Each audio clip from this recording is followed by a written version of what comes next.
Hello everyone, my name is Stephanie, and I just wanted to talk to you all today about suicide through a mother's eyes. Now, my 25-year-old son, who played a game called Russian Roulette and took his life on May 26 of 2012. He was only 25 years old, and it was 1 month after his birthday. And it's taken me this long to be able to even talk about it, but I'm hoping to help people any way that I can by sharing my story with you all. So on the weekend that it happened, me and my husband and my younger daughter had went to Yellowstone National Park, and I tried to call him that morning, but his phone wasn't working. And so we went, and of course it was a blizzard came, and we came home a day earlier than we had anticipated. And so after being home for an hour or so, I wondered why he hadn't came over to see how our trip went. So I just got up and went out the back door, because he lived in a house that was adjoined to ours. And as I was going over there, in my mind, I seen what I saw when I opened the door. But I opened the door anyways and saw what I'd just seen in my mind, but was refusing it, so I started hollering his name.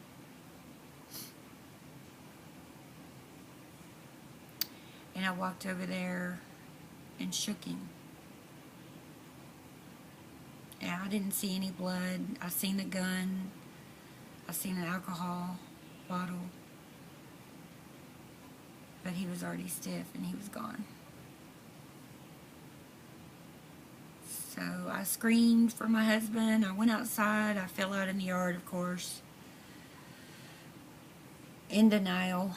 And I think I've been there up until now, almost 5 years later.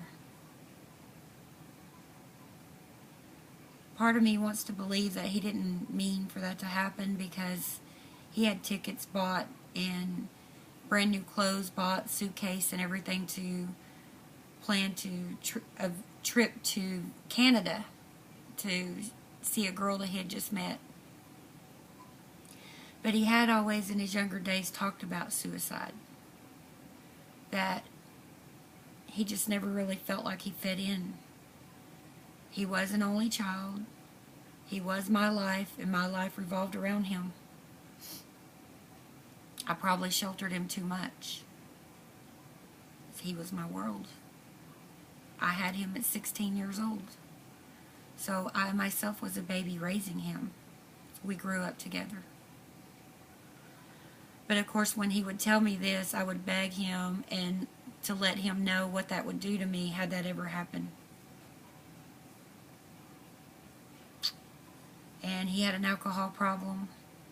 So the night that he did it, he had actually drank already one whole bottle of vodka and a half of another. So I know he was not in his right mind.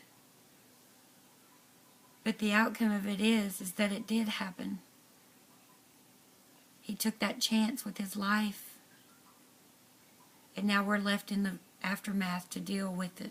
The pain and the guilt and the loss and the fear and the abandonment and the anxiety. Like it's just all emotions roll into one. And I know sometimes it takes the hardest things for us to happen in life to wake us up. And this woke me up. Now I know God knows the bigger picture. So I have now also a 13-year-old daughter that I had 17 years apart. Because God knew what I could and couldn't handle, even though I didn't think I could handle it. And it's really hard when my friends say, I don't see how you do it. Well, I don't have a choice. I didn't have a choice. So I just want to say to you all that I've become a life coach now. And through experience, I can help you. Please don't ever make a final permanent decision based off of temporary situations. this too shall pass.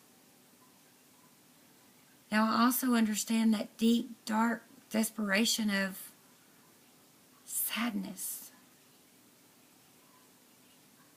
But I promise you, each one of us was put here in this world with the unique gift that only we can give to this world. And no matter how unimportant you feel, through your mother's eyes, there's no replacing you ever. It leaves the biggest, gaping, emptiest hole you can ever imagine. So please, if you are suicidal, or you know someone that's been through it like me, reach out to me, and let's start a team together, and let's spread this word so that we can stop this from happening. A suicide occurs every 40 seconds. Every 40 seconds.